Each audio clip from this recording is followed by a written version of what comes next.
congratulate the Aspire for this new initiative of webinar.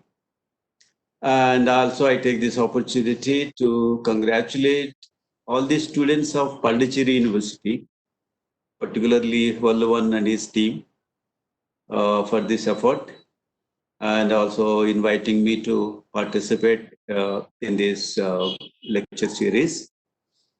I should also, I think, congratulate the faculty members of the Department of Anthropology, Pondicherry University, for their support to their students. That's really great. All right. Now, I really want to thank Professor Srivastava for two reasons. One, for his wonderful, erudite, inaugural address, pointing out the need of improving the quality of our Indian anthropology students. I totally, fully endorse the ideas. No doubt, Indian anthropologists are not insensitive to anthropological theory, but I think there is a need for introspection and reflection of the contributions of Indian scholars. Well, over more than a century, we don't have many scholars like Andhra Beti or M. Srinivas. So we still have to think about something for our students. So therefore, my endeavor, efforts in this lecture is to sensitize the students on the theory of culture, particularly focusing on the revisiting of culture and also the debates still around the culture. And secondly, I also want to thank Professor Srivastava for other one. That is, he introduced the issue of individual and society of culture.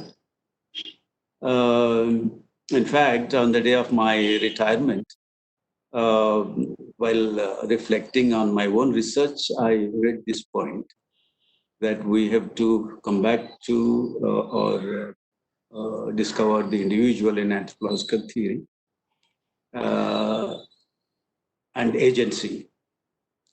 So that is why I really want to thank Professor Srinivasan for this.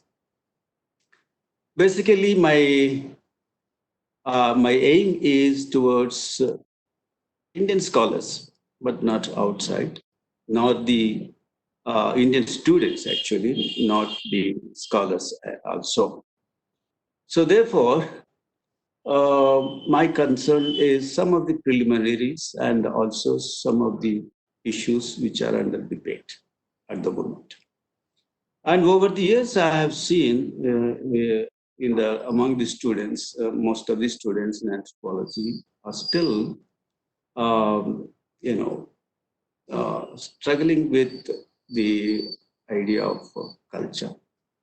Mostly, they are around still the Tyler's definition of culture. Well, there are a lot of debates at present, so I thought I should sensitize them.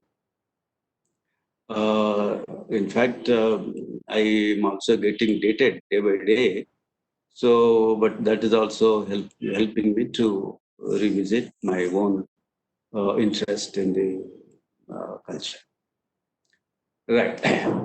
Coming to the issue of culture, I want to begin from Sherry Wapner's theory in anthropology since 60s. So till 60s, most of the issues, most of the theories, related to evolutionism, diffusionism, culture, personality, and all that. But after 60s, you see the real change, the shift. And she talks about the intellectual shifts in anthropological theory building.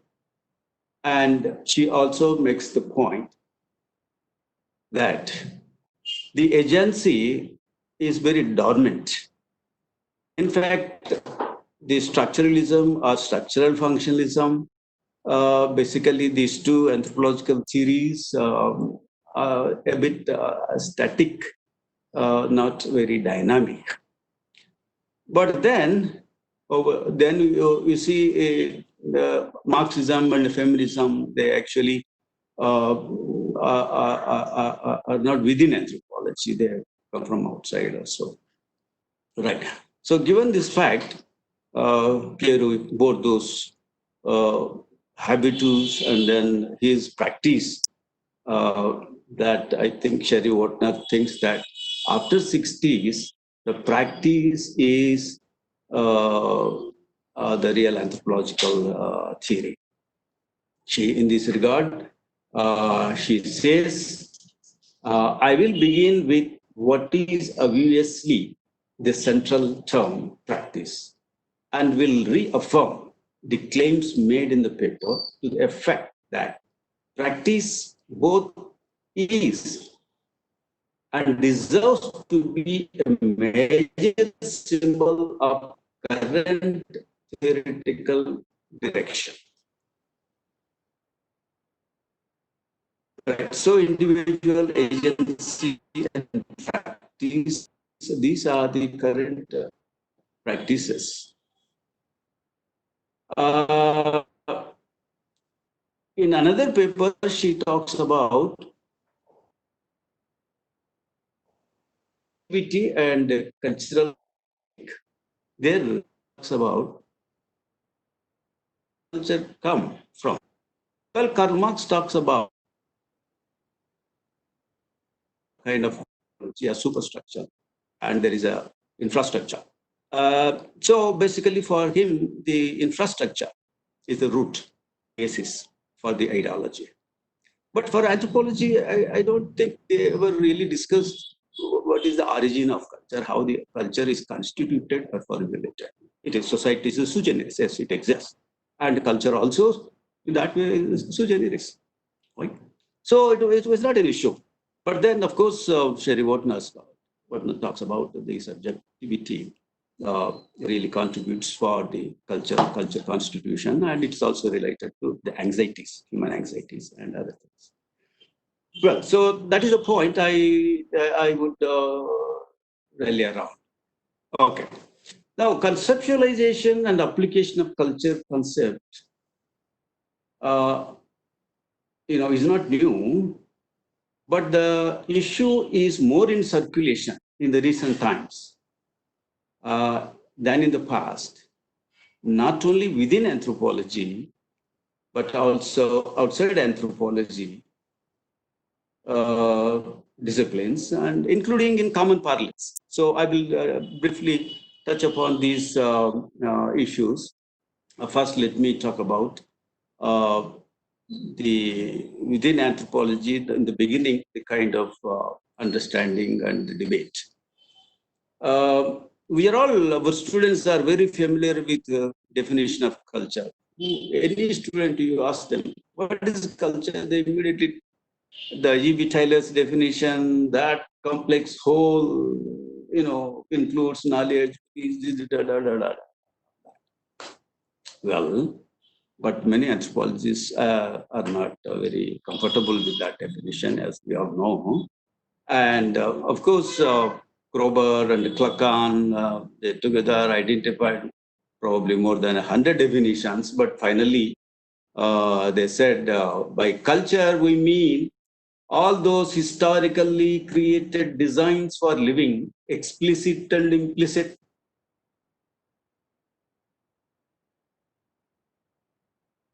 as potential guides for the behavior of man.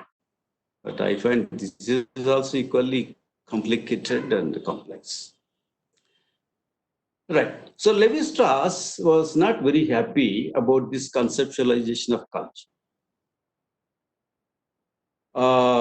So for him, culture is essentially unconscious collectivity. I don't want to talk much on this, but most of us know that. So for him, basically the unconscious collectivity and the patterns therein. Okay, so I think I'll stop there. Similarly, Clifford Geertz was also not very happy with the Taylor's definition of culture, and you know he states that uh, Taylor's most famous definition, most complex whole, and all that, which its originative power not denied, seems to me to have reached the point where it obscures a good deal more than it reveals. You see? So it doesn't reveal much, but obscures. Okay. Right. Okay. According to Clifford Geertz, uh, culture is a system of inherited conceptions expressed in symbolic forms by means of which men communicate, perpetuate, and develop their knowledge about and attitudes towards life. Well, like Taylor, but he also talks about mind, and he says that it is a system, and his focus is on the symbols, and we can see these the way the culture communication, and how it perpetuates. Now, according to him, the function of culture is to impose on the world and make it understandable. So these ideas are quite different from Taylor's definition. So I thought that our students should be pay much more attention to these definitions, and you see, and then further discussion on these points. Right, because the time is running out, so I want to skip out some of these slides that I have. Uh, the point is that interpretation of cultures, uh, famous contribution of Clifford Geertz. Uh, he talks about the ethnography, basically, uh, the culture as a text, and then interpretations, and the thick description, and all that. I think now the point I'm trying to make it is this is the starting point of postmodern ethnography. Postmodern ethnography. Well, I think most of our students are also familiar with the writing cultures of James Clifford and Marcuse. Right. Uh, Now here the point I try to make is that uh, Clifford Geertz and James Clifford and Marcuse, they say that it's a Clifford Geertz' writing of cultures has become very problematic because the text producer has authority, the power, and whatever he or she describes, that becomes hegemonic. And then the reader has to accept whatever is written because it is authentic, but it's power-led. I mean, they also point out that, yes, it is not, mostly it is interpretation of anthropologists, but what about the other voices, right?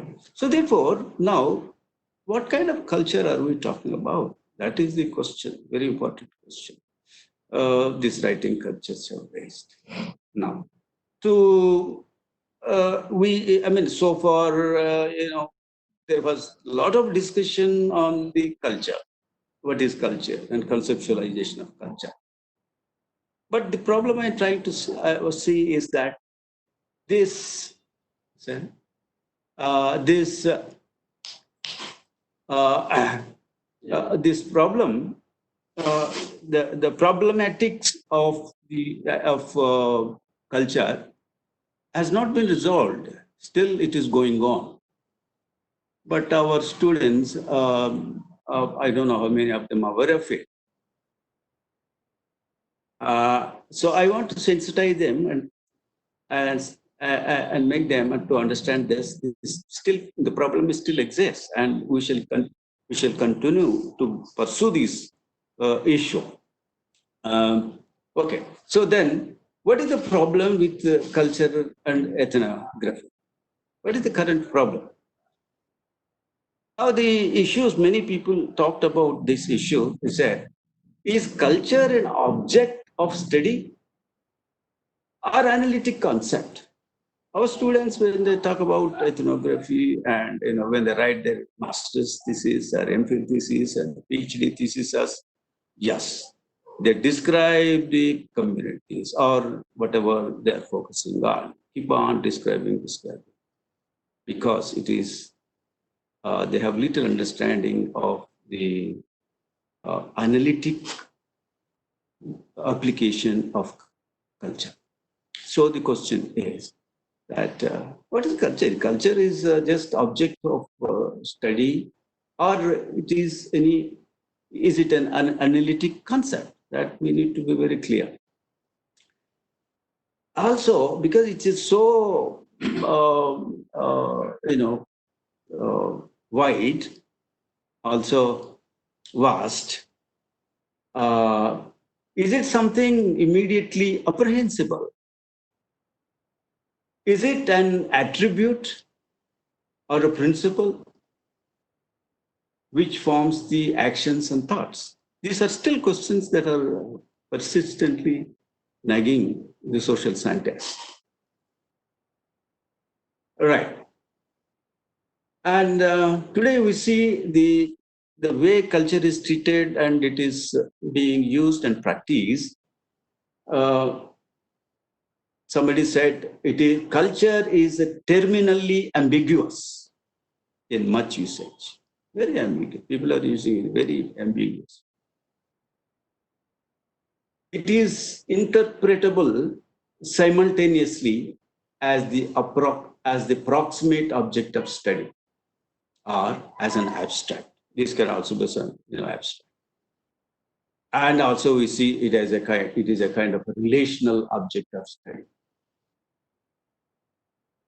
So again, it is equally often treated as a mode of human activity. Sometimes it is recursively an inquiry, interpreting of the thinking. So therefore, still many anthropologists are not very clear what we are talking about, what we are writing about, what is culture. Right. So now, looking at the issue, some anthropologists put it this way, the problem of culture today.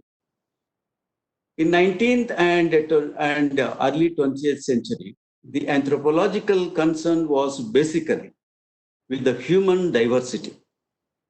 See, in the early period, why this diversity? Why humans are so diverse?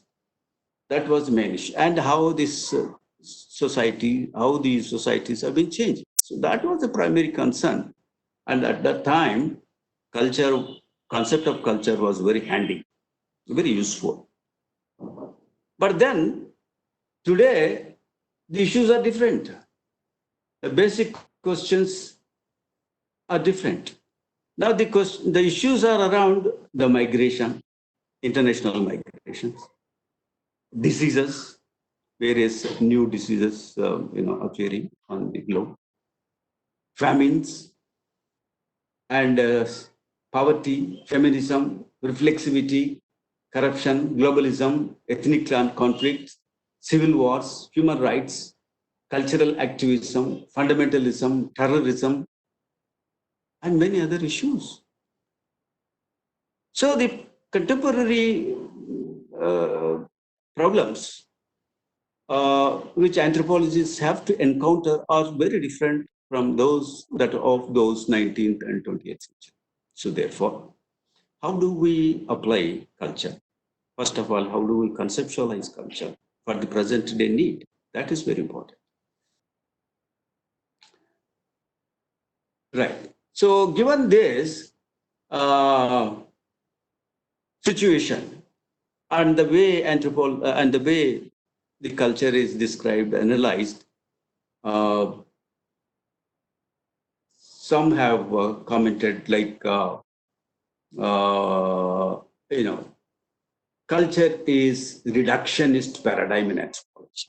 Everything is reduced to culture. Whatever, seen that, oh, this is culture because of the culture. Um, but in other disciplines, culture is only a variable, either in psychology or in economics or politics. But so, I mean, anthropologists, I mean, culture is, it's a kind of reductions. Everything you reduce to culture. That's a really problem.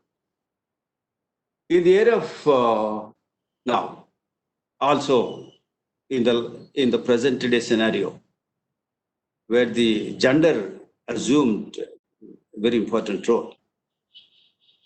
In the area of human agency, there is absence of women. Most of the time, either in anthropology, literature, I mean, there is a gender anthropology of gender, and all these issues. But still, the women are third gender, and their contributions towards culture still not very clear. Not much has been said, done.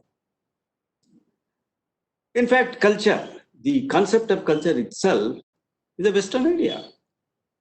Basically, it's a Western idea. Of course, this is very well articulated by Edward Said and Abul Hod and many others also.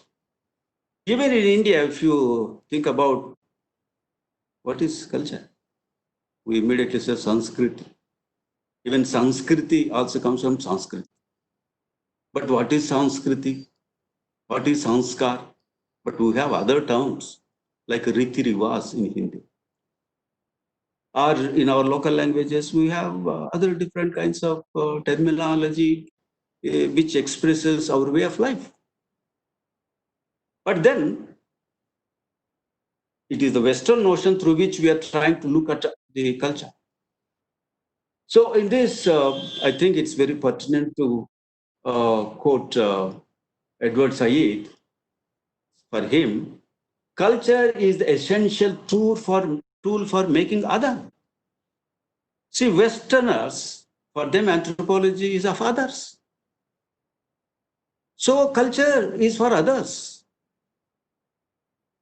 from the Westerners. And Said argues that there is cultural essentialism. Well, the cultural essentialism says that, yes, the Orientals are like this. The Africans are like this. The Japanese are like this. You see, cultural essentialism. Right. It fixes the differences from the West, not only in language and religion, but also in development, economic performance, government, organizing the government, administration, and character. Right. So, culture fixes the groups in culture. Oh, this is this, this is that. I think it is no way different from in Indian society. Oh, these are like this, these are like this, different categories of people, different castes, different tribes, essentially. So what I see is the culture is that the culture that we have, cultural essentialism, but it has a lot of, I will come to that point very It's a very political issue, right? And now another problem which Abul Ford talks about is culture connotes the way culture has been described and understood connotes homogeneity. That means every cultural group, in a sense, homogeneous. I'm not talking the political economy, but the ways the culture is understood. Everybody has same kind of attitude, same kind of things and customs and practices, which is not true.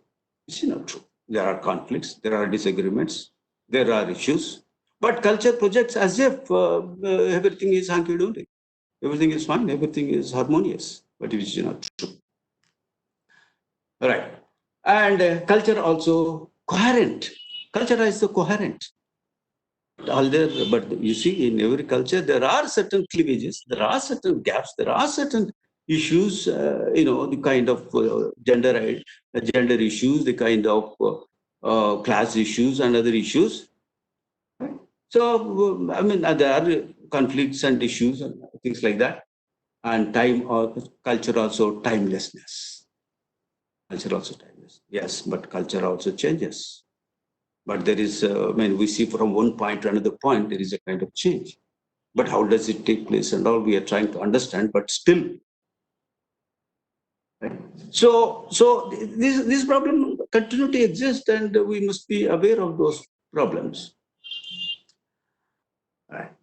Right. At this point, it is made uh, when in culture, but in everywhere also, we will find individuals confront with choices. Individuals have choices and they will have to make change. They will select certain things in terms of marriages, in terms of economic activities, and many other choices. In the political activities also there are choices. And the struggles. They have to compete. Many places they will compete and then struggles and things like that. And then different points of views, and there are ups and downs, and there are some pressures for them and no pressures for others and things. But all these, whether the individual or agencies are marginalized, are not given importance when anthropologists try to write ethnographies as if it's homogeneous and coherent, and then it is there, timeless, it continues there. And this is problematic. It's really problematic. Also, you see, culture is nostalgic and reactionary. Culture is not just tolerant. Culture, always, oh, the past was wonderful, past was great, and then we have to revive, and today things are going bad and worse and things like that. You see, and culture also reacts. Now, the most of the post-colonial societies, they really react what the legacies of the British or other kinds of or the impact of other cultures, particularly the Western culture. This is right. Right. So when the issues are so problematic, but we tend to, anthropologists tend to see culture is very unproblematic. And then most of our students are stuck with the notion of Taylor's notion of culture, right? Uh, mm, uh, Right. So therefore, these are some of the issues which we still have we still have to deal with, and we are dealing. Now, outside anthropology, there are other important um, uh, subjects, particularly the cultural studies. The cultural studies, I think some of our students are familiar with this cultural studies. And the cultural studies, as we all know, uh, in a way, the founder or the one who is responsible for the development of this field is Stuart Hall. And of course, there are others also. The main uh, conviction is culture is hegemonic. Culture is hegemonic in character. But did ever anthropologists think that culture is hegemonic? No. We always thought that culture is just inherited, and we inherit it, and then we unculture, socialize. We don't see anything like culture is a political. But for cultural studies, it is a political. Culture is political. Because, for example, take the gender issue. So the culture determines that women are almost all societies, women are inferior. But feminists today argue that no, that's not true. But who said women are inferior? Of course, they have every logic and every reason to say that. But it is the culture that determines the gender disparities and inequalities, gender inequalities. So basically, culture is it's a hegemonic and it's a political.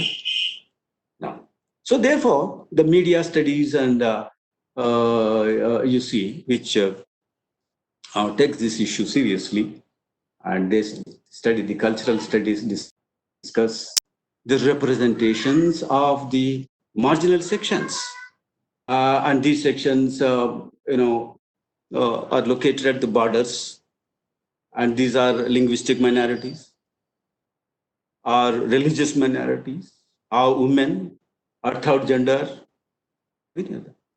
So they try to, acquire the legitimate power, or get out of this stigmatization or a kind of marginalization, getting into the respectable place in the mainstream society. They have different strategies and different ways of achieving these goals. So culture is that kind of issue, very important issue, right? But they also write the media ethnography. Then media ethnography naturally is this political kind of subjective as well as the kind of objective representations. But whether anthropologists accept this, you subscribe this, or do we have to revisit, revise our notion, conceptualization of culture?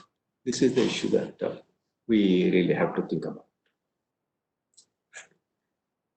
And the anthropological knowledge now, compared to the 19th and 20th century, are widespread. Many people know what is, in the beginning, what is anthropology, nobody knows. But today, people know what is anthropology. So anthropological knowledge and studying of cultures and all has become widespread and also entered into common parlance. For example, today we're talking about the microcultures. Where we find these microcultures?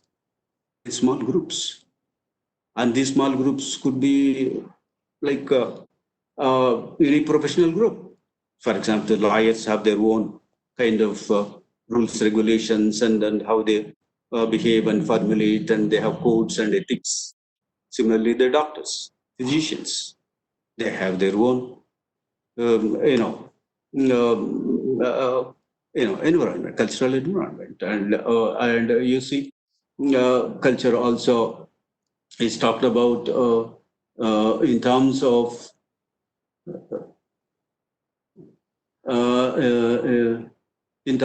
like political scientists talk about political culture. So the culture is different. Again, political culture is different. And then industrial culture. So it is so common, and it has become such a kind of terminology that everybody starts using the term culture. And nowadays, also a new uh, term phrase has come up. This is science culture. Science also has culture. Yes, of course. There are scientists, of course, they have some common, when there's a common goal and interest, the biologists and others come together and work on a particular issue. And and in their activity, scientific activity, they have to have certain modes, certain ethics, certain moralities, and certain kinds of understanding, common understanding. That's culture, science culture. And then we can also see the politicians using culture. There's a cultural development, our culture vis-a-vis other culture. Our cultural development. Well, now the culture in terms of development. There is a nostalgia, there is also politics, but there is also cultural development. Now, culture of third gender. Third gender also has different culture, right? So there is no end for this. There is no end for this. So in this kind of background, now, what do we understand by culture? We still hang on the Taylorian definition of culture? No, there's a lot of debate and discussion. So we have to see how do we conceptualize culture and how do we apply it, culture, for in our inquiries on a particular phenomenon as an analytic concept, and also culture, the way it is constituted, how it is constituted, and how the Western notion of culture is different from the Indian notion of culture. So our Indian uh, anthropology, as South Asian anthropology, probably need to have a relook at these issues and problems. Right now, the time is running short, so I will move on to the next topic, the identity.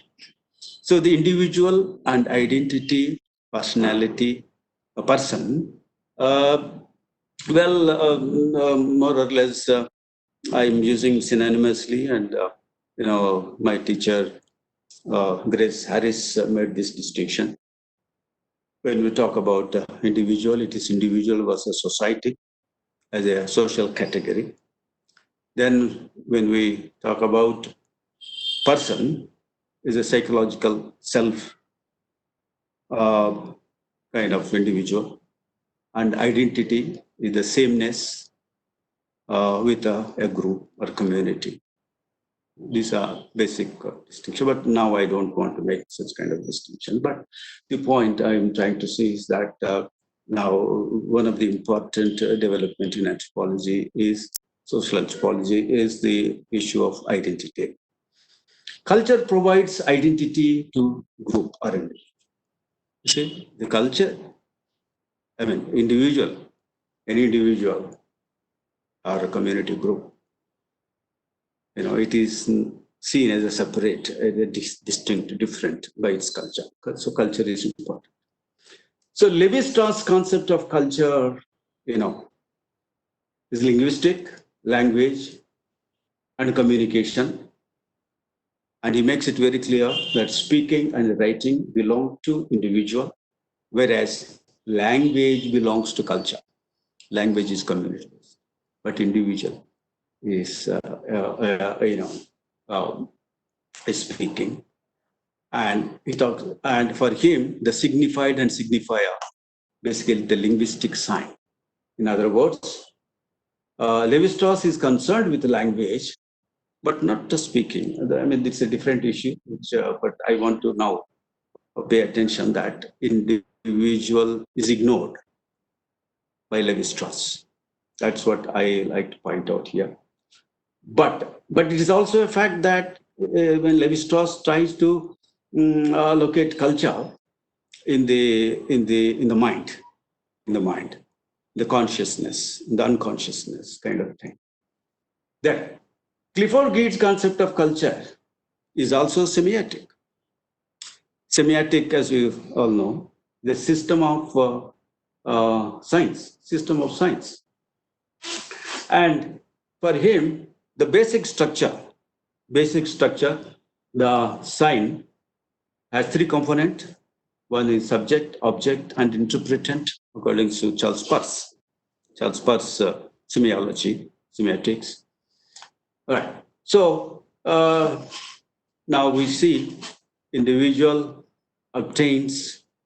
So the semiotic understanding of culture and semiotic understanding of identity is very important. I mean, I come back.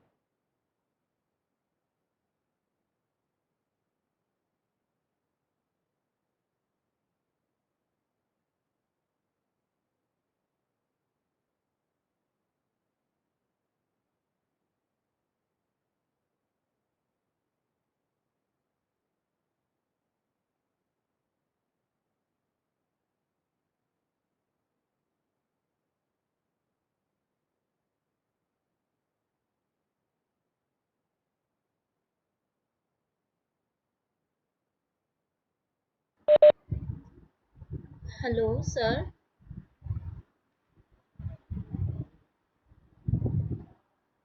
Sudhakar, sir.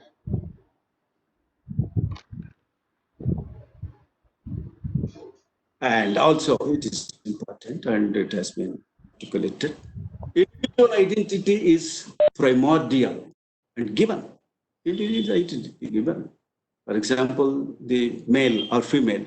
I mean, you didn't have any choice. You were born, and you were born in a particular community.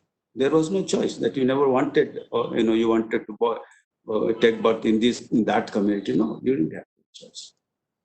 So individual identity is primordial and it is given. However, it is neutral category in the sense that it can be changed. I mean, you don't have to be fixed to that except the biology. Uh, and its constitution is very complex. It's very complex, which we are not going to deal with it. But I'm trying to explicate what is the identity that we are talking about. Identity, in fact, is constructed. It has to be constructed. And, identity emerges from self with reference to other. Identity, I am, and other, the other one, with reference to other. One develops a self-image in the company of others. So the self develops. That means identity also emerges from the self and identity, others. And this development is through socialization process, which is again cultural. It's again cultural. I think we are all familiar with Erving Goffman's the presentation of self in everyday life, his concept of dramaturgy. Right now, so now we know what is self now. So we have something our own, but when we present ourselves, we are different. You see, so that is what we are talking about, the identity.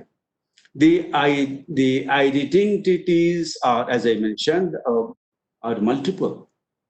The group identity, community identity, political identity, national identity, ethnic identity, gender identity, linguistic identity. Very, very, there is no end for these identities.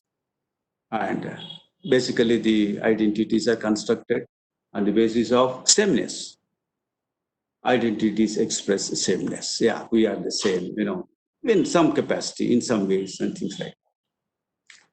Also, it's the fact that these are not fixed, and also one may have several identities. Several identities. You see, I'm male, that is one identity.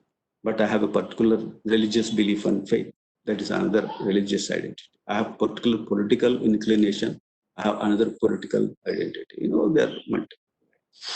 Right. So now the thing is that which becomes problematic or important for us is there is the new order, what we see in the postmodern situation, and there is a traditional order also. In the traditional order, the identities are more fixed. But in the new order, no, these are not so fixed.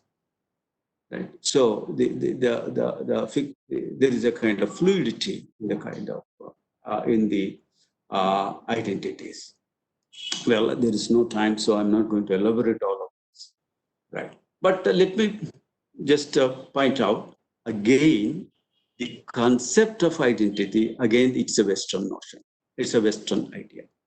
So for the Westerners, Clifford Geertz, for example, he writes, let me quote this.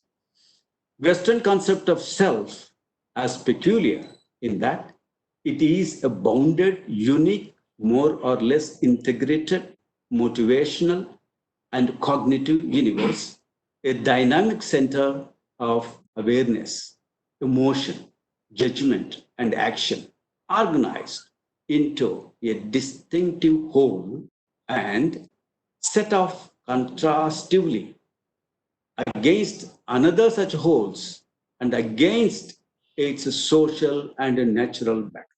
See, this is the Western notion of the self and individual and individual.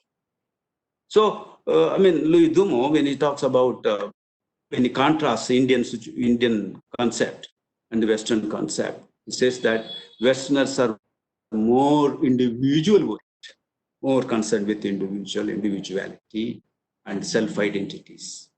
Right. So Dumo says that in South Asian cultural perspective, individuals are always elements of larger social units. Well, of course, this also contested, this notion also contested by several other, which I'm not going to. But this statement cannot be underestimated. That is the point I'm trying. Now, there is the Indian notion of the individual identity. I think we all know Matthew Marriott, and of course Marriott and Indian, they talk about the gunas, guna. So there are sattva guna, rajo guna, tamas guna.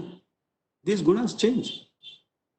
And it is not the varna, but each varna is identified with a particular kind of guna. Right? So in other words, put it in other way, individuals are divisible.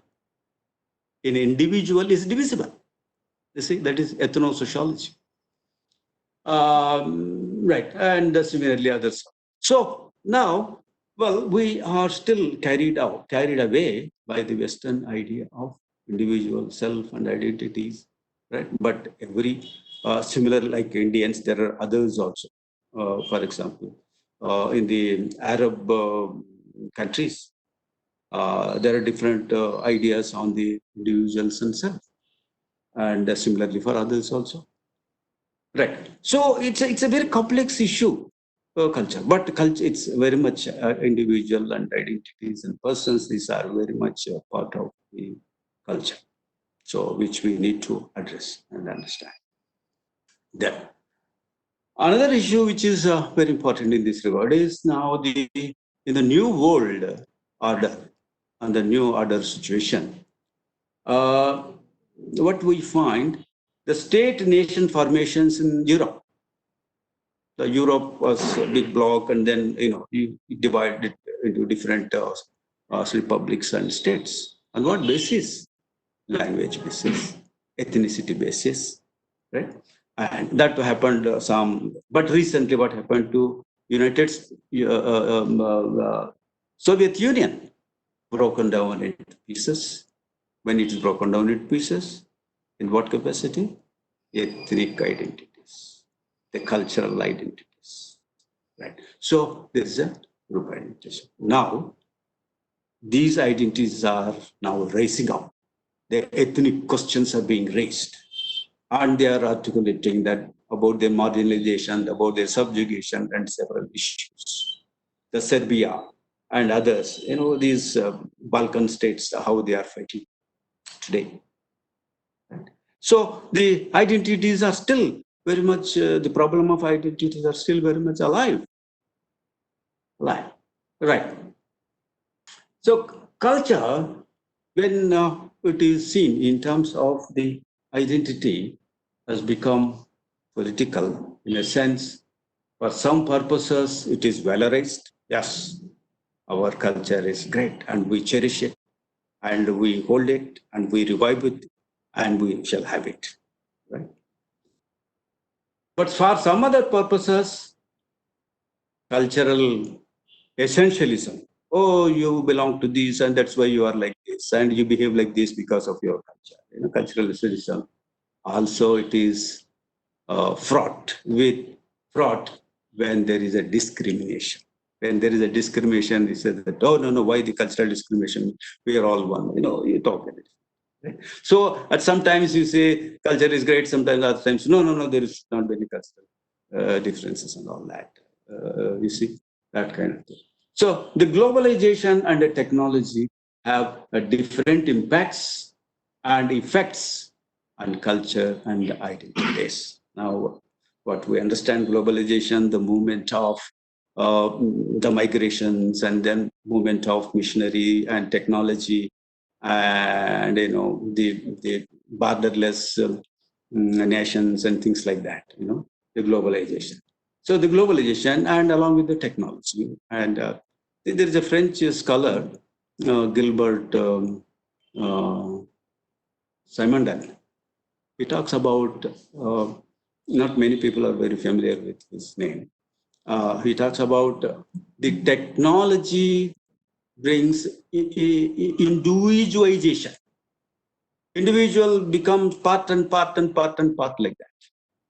For example, say the internet and social media, we construct different identities through this virtual world. There is a real world and there is a virtual world. And you keep creating, and you have within yourself, you have different identities, different kind of things. That's what the technology is doing. Well, I mean, I don't want to go on this issue. The time is already up and I don't want to hang on this. Then, Gupta and Ferguson, they argue that today studying culture as in the 19th century or 20th century would not be possible at all because the groups were isolated, less contact with others. But today that is not the case. Because there is no perfect isolated group, not even an island. Anywhere, everywhere, the media has penetrated. And also education, literacy has improved. And the moment once we took our students to Gons for the field work. And then we were talking to one old man. And then he was curious initially what we are doing. And we asked him, uncle, tell us what is this, our students asked. Then immediately said, oh, you are the people asking questions like Hemandar. Oh, Hemandar was my friend, I told him. And I said, come on, you sit and I'll tell you everything. You see, he knows anthropology also. Right. So now, doing field work, anthropological work, is today is a different kind of thing. Now, the boundaries of culture no longer seamless. No society is entirely isolated due to media penetration. So, as a result, what we find is multiculturalism. Multiculturalism. So, the globalization and the effects, what we say in the multiculturalism in the today's global order. Right. But you see, particularly in Indian context, the globalization brought in privatization and uh, uh, and deprivation of tribals their own lands, their own resources. Now the tribals are, in a frustration, in a resistance mode. and they are very apprehensive of losing their own identity in existence. They don't want to be called tribes. They want to called as indigenous people, indigenous Adivasi, right, Janjati or whatever. Right, right. So therefore, now, what do we think about the identity, the self? It is now very, very complex and very difficult. So therefore, in this regard, it's what Maisel believes that employing the concept of self and the theory of self would resolve several complications, which I have touched upon about the identity. Now, he says that a person who is self-conscious is an agent constituted socially and psychologically. So an individual is not just a receptacle, but an agent, reflect, react, bring change, act upon to the circumstances, to the impositions, or pick up choices. Right. So this is now this individual is a self, who creates culture, who brings culture, who brings change in the culture. Many times our students, do not pay much attention to this agency, but more worried about the structures, static structures. That's the concern that I have. Right. So, at this point of time, I think I should remind you, Miesel argues that the theoretical approach of self is inadequate in the present globalized world and multicultural settings. Hence, he suggests the deployment of concept dialogic self. It's not simply self, it's a dialogic self that Mikhail Bakhtin talks about. Well, there's no time to go into those details, but a dialogic self, a self, yes. Today, at one point of time, myself, my identity is of one. But in another context, my identity will change. Right? Say, for example, as an Indian, I have an identity. But within India, I have another identity. Right? Our identities are very important. When I was in the US, there was a meeting of Indians. Then we all met, and then people were curious who I was. They came to me and said, "Hey, where are you from?" I said, "I'm from Andhra." "Oh, you're from Andhra. From which district?"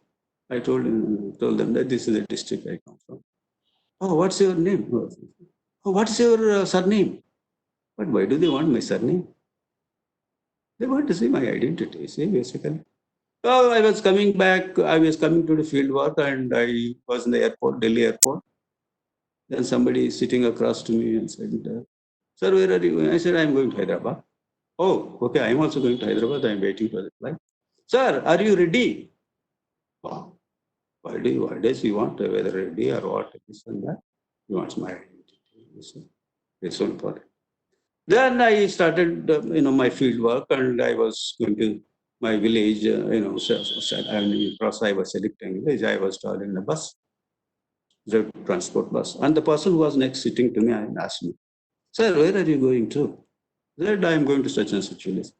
"Oh, do you have relatives there?" "No, I don't have any relatives." "Oh, but whose house are you visiting to?" My goodness, he also wanted to know my identity. Look, identity is now what kind of identity? So I have one identity in India. Well, in the US, I have another identity. For example, those who are immigrated and brought up and naturalized citizens, they have different identities. Right. So see, the identities are dialogic sense that you keep, position, high position from place to place, from time to time. This is the current scenario, contemporary world. So Maisel suggests that we shall use this dialogic self. Of course, culture is the the overarching principle, right? And then we finally, I talk about uh, the recent development of ethnography, autoethnography. Autoethnography is the anthropologist write about himself, the subjective thing. But what about the natives who write about themselves? Now, I mean, recently I happened to read fiction and also the natives writing, for example. In Nagaland, there is one, she wrote about classes writing. She's a Naga by herself. And also, in other, yeah, I mean, in Andhra also, Yanadi writes about Yanadi. Right. So, like that is in Africa also, there are many anthropologists, many natives writing about natives. Then the problem is, but anthropologists also write. Then what is the difference between anthropological ethnography and natives ethnography? Right. Well, see, the issue is now we have to look at the way the identities constructed within the cultural environment and how we look at the world outside from your perspective. Right? Of course, this is subjective, but those who are writing about their own society, they are not totally oblivious. They are not ignorant of the other world. Of course, they know the world. They know what is things outside, right? So there is so it's a very complex matter today. We find then that is why it is been argued by James Clifford and Marcuse and also Hobart and all that. There should be space in ethnography for the others. It is not the dominant and power-ridden writing of an anthropology, but the interpretations are not just his own, like somebody commented, Gates' interpretations are projections. They are not really projections. His own ideas are projected on them, right? Right. Fine. So the problem is that now we have to see that while writing, doing anthropology, now the self, the identities are very important, and we shall think about the other, the native, and their perspectives, and which is also very important. I think these are important issues that we have to consider today. I think let me stop exactly 1 hour time. Thanks. Thank you so much, sir. It was a pleasure to listen you. And being the host, I have the privilege to ask you the first question. Sir, I just wanted to know what is the means how can we differentiate between the concept of self and individualism? Self and individualism. Yes, sir. That's what I first, in the beginning itself, I clarified. Individual, for the analytic purpose, is seen individual as a social categories versus the group, community, society, right? But when you talk about the self, it is a personality. It is a psychological psychological factor related to the mind. You see, when George Mead talks about this mind, and then the psychologists are very familiar about this self, and philosophers are also very familiar with self, but anthropologists are not very familiar with this self. So, but now we have to have this psychological component also, in our anthropological cultural analysis. I think that's what we are missing. Yes, sir. Thank you so much. Because my thesis work is on Alkinarine novel. So there I am dealing with the Okay, concept of self, how okay, people have represented themselves in the novels throughout their career. okay, So right, any other okay. questions? Thank you. Ah. So the second question comes from Uday Kumar. He's asking that during this pandemic situation, how we can define culture. especially in tribal areas, in tribal societies, can we implement these social I distancing have no clue. phenomena? I have no clue. I have no clue. I have no idea. I have not done anything. So I can't say anything. Sir, can you please throw some light on how we can define culture during this pandemic situations?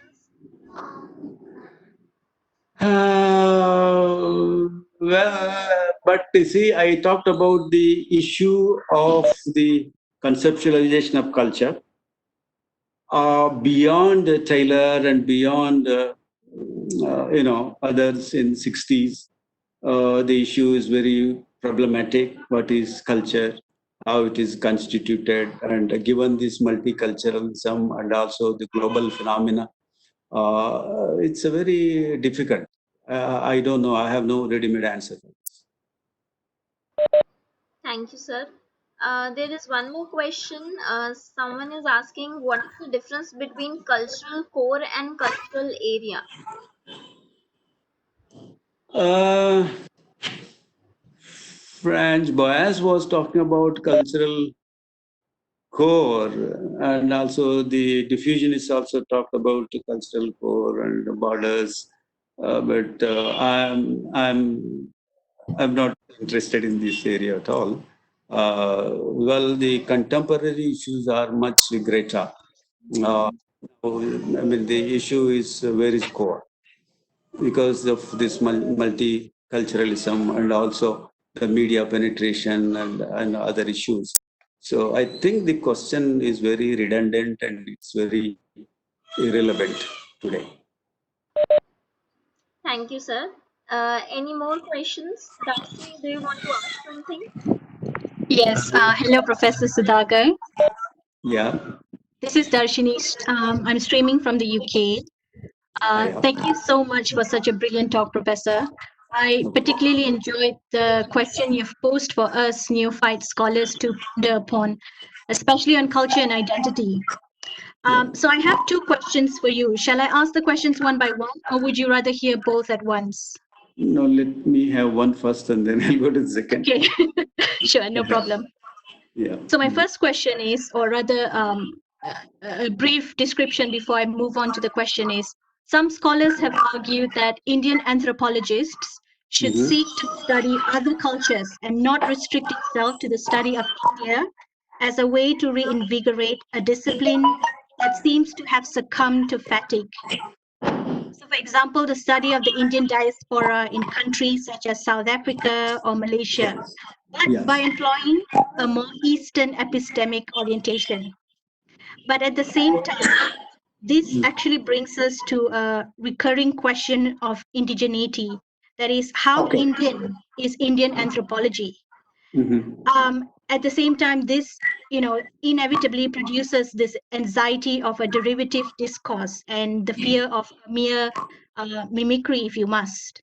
So my question is, after that long-winded description, how can we reconcile these tensions and undertake an anthropology that emphasizes fidelity to its discipline and yet attempt a rejuvenation that brings about new knowledges? Uh, there is a body of literature that's coming up. I don't know whether you have heard Deepa Reddy. Yes. She writes about ethnicity and politicization of caste in India, and also this famous another person. My age is tricking me for forgetting names. Well, okay. I think the issue is about the diaspora. It has become, see, the change of identity of the Indian nationals. When they're outside India, they treat themselves as ethnic identity. You see, either in South Africa or in the US or in the UK, they feel that they are the ethnic minorities and they fight for it, for their inclusion. But when they come to India, then the identity changes. Then the identity is for them, the caste identity. Now, the issue is that is caste an ethnic identity? See how it changes. So the complexity, what I see, the changing environment and also changing identities. So anthropologists, I think, have, I don't know.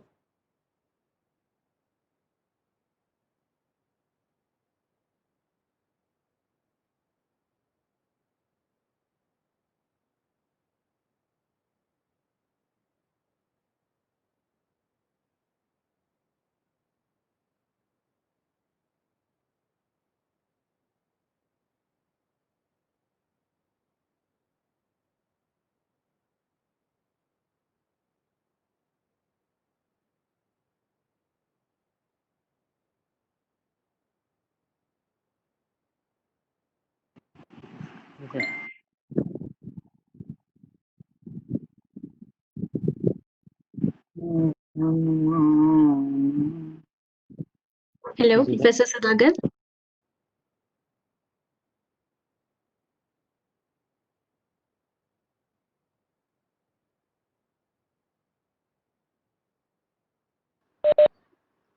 I guess bad connection. Hello, sir.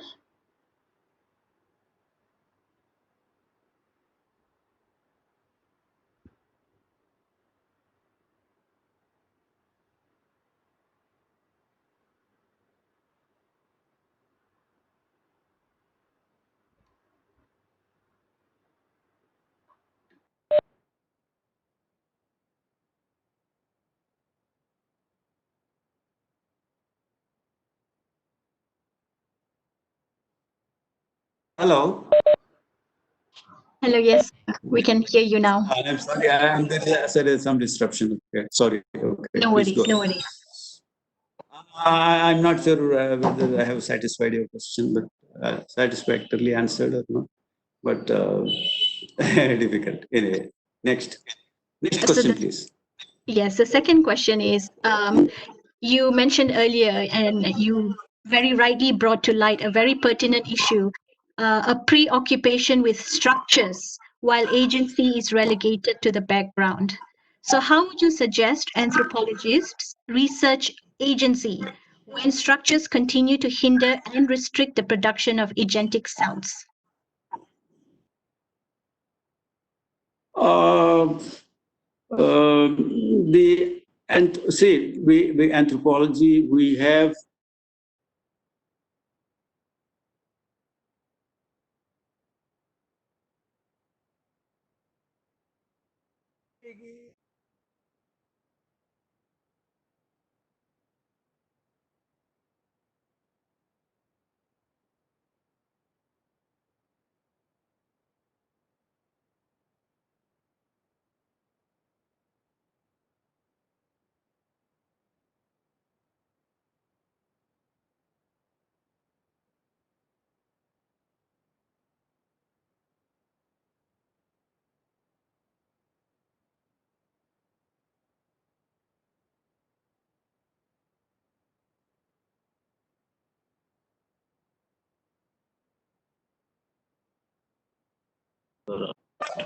no.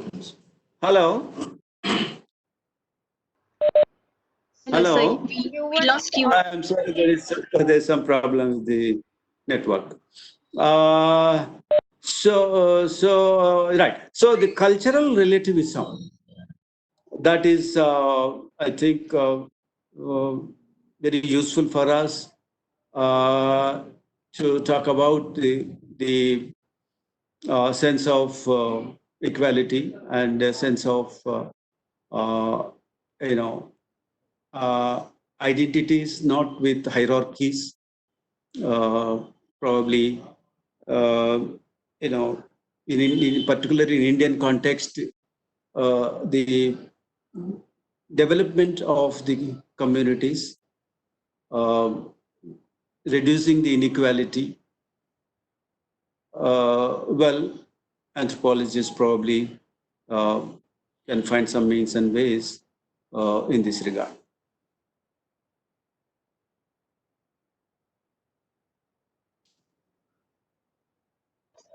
Okay, thank you Hello? very much, sir. Thank you so Yeah. much for that. Hello. Yes. Good evening, sir. Good evening. I'm Raj Kishore. Can I have a small question, please? Yes, please. Yeah. So you started with the Seri Otner. No, your presentation was nice. You started with the Seri Otner's old article. Probably you forgot to mention her new article, which she wrote about no theories in the 80s. And however, I'm forgetting that. Okay, And I'm not familiar with that. Okay. and you started deconstructing Tyler and Gears on the Okay. concepts of culture and identity. I mean, you started saying culture, the whole concept of culture is Western political hegemonic is okay. Even identity is Western. My point is that I will have a small two questions like Yeah. first thing, can you have a conclusion now? What can you tell us about the Indian notion of identity or culture is? When I will say no, the whole concept itself is kind of a universal. The culture, the concept of culture, no, as we read it, it's universal. No, everywhere there is culture. And simultaneously, the same kind of identity is everywhere. Whether it's my identity or whether yours, whether it's American identity or Indian identity, still it's identity. So how can we say no? This is created by Western people. Culture was a Western idea, and so on and so forth. And given that, and if we agree with you, then what will be your kind of conclusion? And kind of what kind of your Indian notion of culture or identity would be?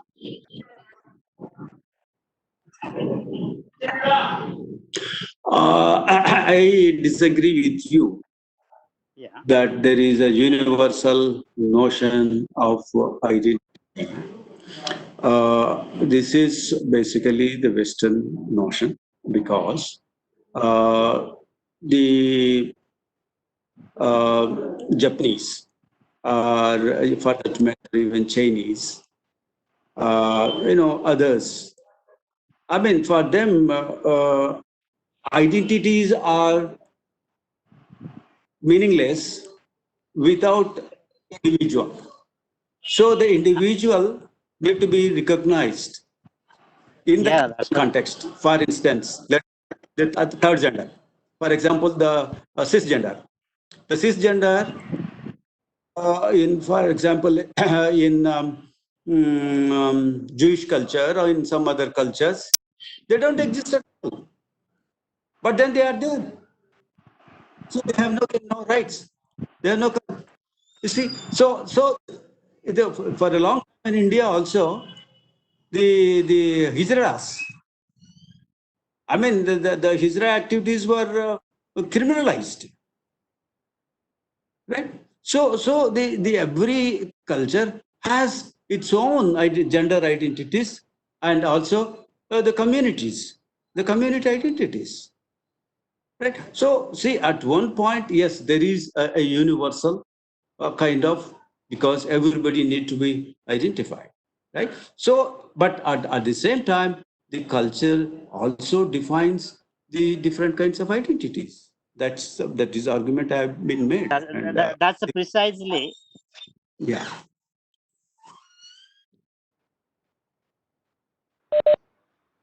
Yes, please. Any more questions? Yeah. Thank you, Professor Rao. Very Hello. enlightening and hello. Hello. This Yeah. is Can I? NK Vaid again from Delhi. Very enlightening and informative. Hello. The Yes, canvas please. was Professor Rao. Can you hear me? Yeah. Go ahead. Canvas was so big and so many queries also. Hello. Hello. Can't hear you. Hello. Hello. Hello. Can you hear me? Yeah, I can hear you. Please go ahead. First question that I asked with your to the previous speaker also, and I'm not satisfied. He said we are talking about human culture. I'm really confused about what we are talking about. What is the limit of culture? Are we talking about culture or are we talking about human? The reason is I told you ours is a multidisciplinary discipline, and Okay. in molecular biology they Mhm. include Mhm. gorillas and chimpanzees also in the genus Homo. If Okay. that is not the case, then Mhm. we have culture. Homo erectus had culture. His predecessor, Australopithecus, he had culture, but we call him Pithecus. We don't call him human. So Uh, how we limit the culture? That is the first question. okay. I think this question is very irrelevant so far as social anthropology or cultural anthropology is concerned, because the human identity, the human is distinguished because of the culture that the other non-humans or other kind of animals do not have the culture. That's very clear. So it is a presupposition a priori every human society has culture but not others, because the way the man, the humans are philosophically conceptualized in the Max Weber or earlier Hegel, others, and also any other anthropologists. For them, the culture exclusively for the human societies, but not the primates. But Australopithecus, we say had culture in anthropology. You may say the culture, but that culture you have to define in your own terms, non-primate culture, but it cannot be human culture. Okay. And second thing is that you talked about many cultures and subcultures. Can we say anything existing as Indian culture? Indian culture? Yeah. Are you Can talking? we say that because there are many cultures and subcultures you discussed about in Yes. Upanishadic concept we have cultural nationalism. Can we call it in Of terms course, of there is Indian culture? Indian culture. Of course, there is Indian culture. Cultural identity is very much there. Not only in our Upanishads and ancient works, but even today. See, the anthropology makes this distinction that the human diversity, see, in the beginning of anthropology, the question was the human diversity. How do we understand this human diversity? So, the diversity for every group, for India also, it's a different and distinct group with its own culture. Nobody denies it. And there is a universal human culture, which is as opposed to animal culture, if that all there is anything of animal type. So there is a general human, but also a particular culture of a geographical location. It could be India, it could be Russia, it could be Sri Lanka, it could be Indonesia, or any other country for that matter. So this is the distinction that you need to have before you talk about the complexity of culture. Got it, sir. Thank you. I mean, it all started with the 18th, 19th century. It is not today's issue that we are talking about.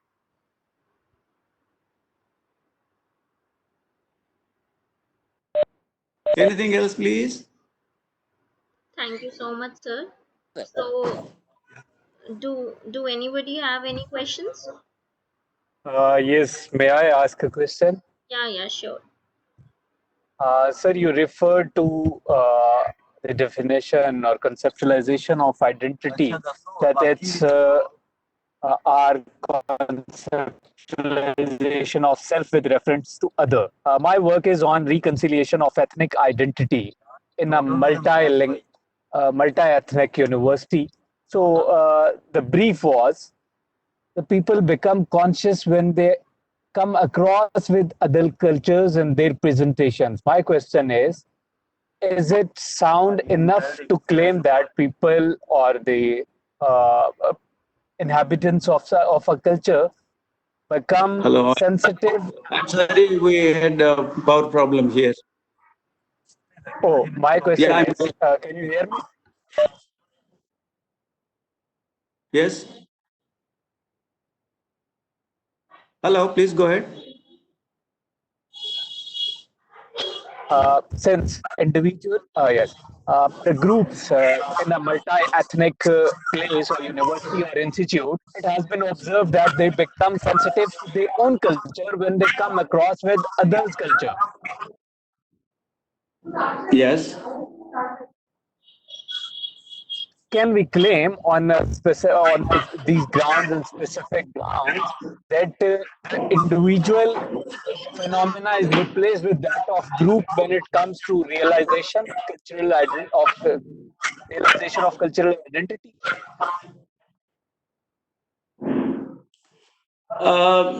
The issue is a very old issue.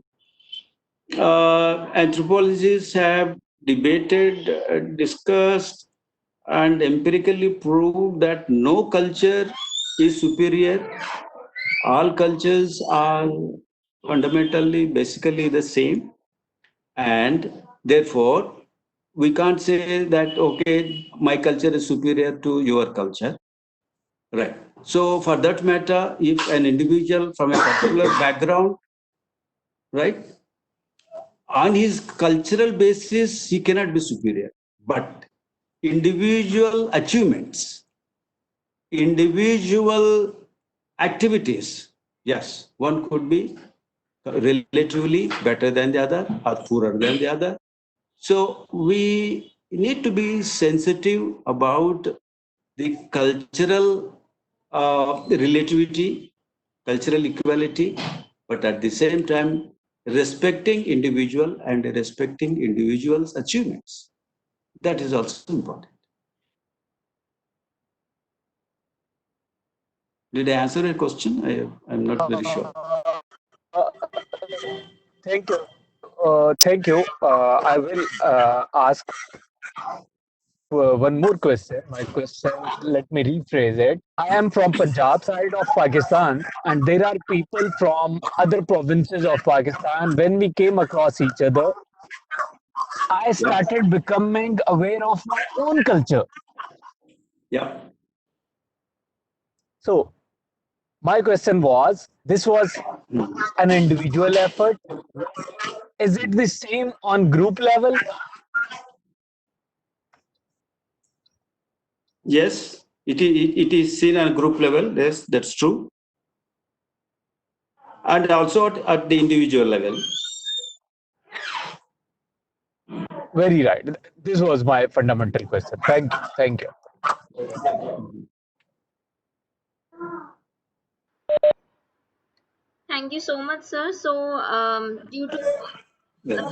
yeah, because we have consumed the timing, so I would like to welcome Professor Chelaperumal to give a vote of thanks.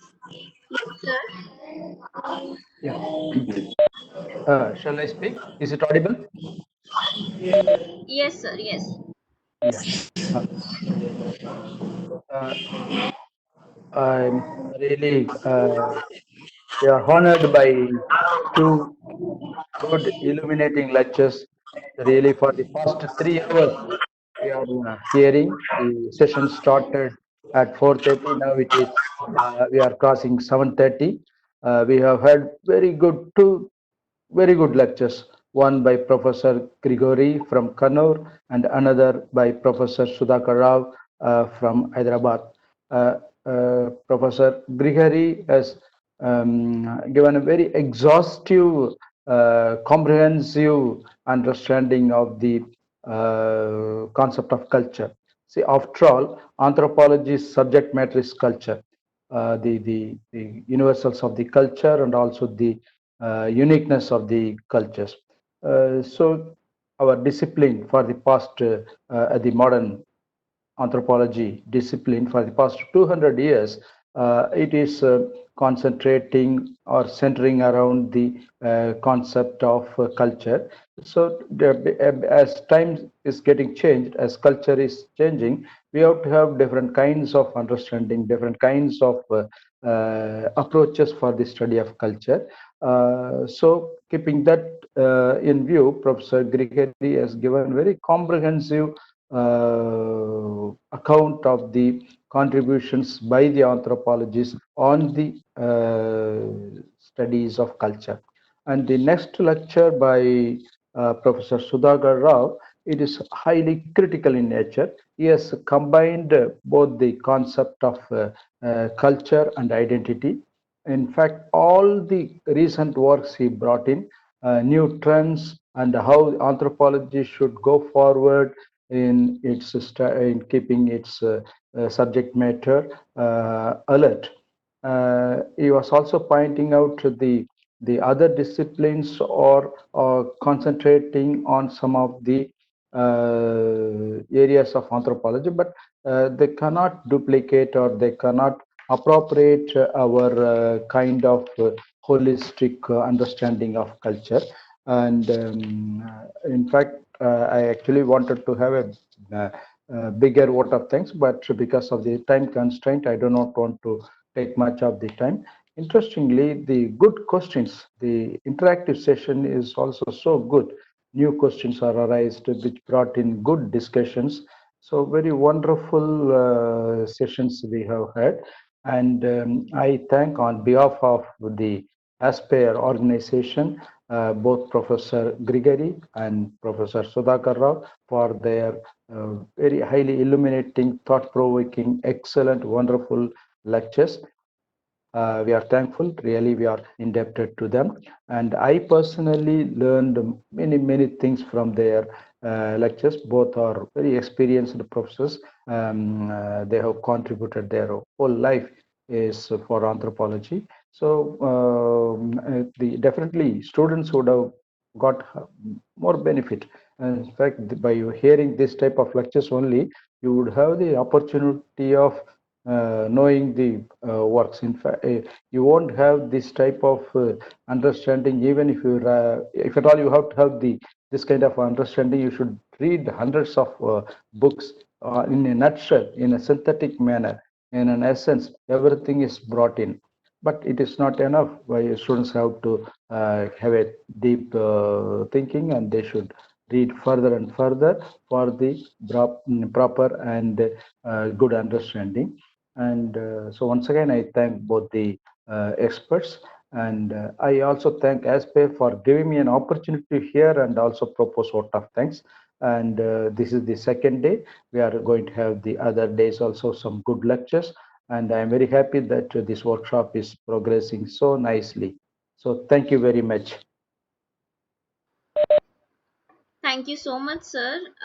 So I would like to end the meeting here only, and we will meet you tomorrow at the same time for the third day. Thank you so much for supporting and cooperating with us.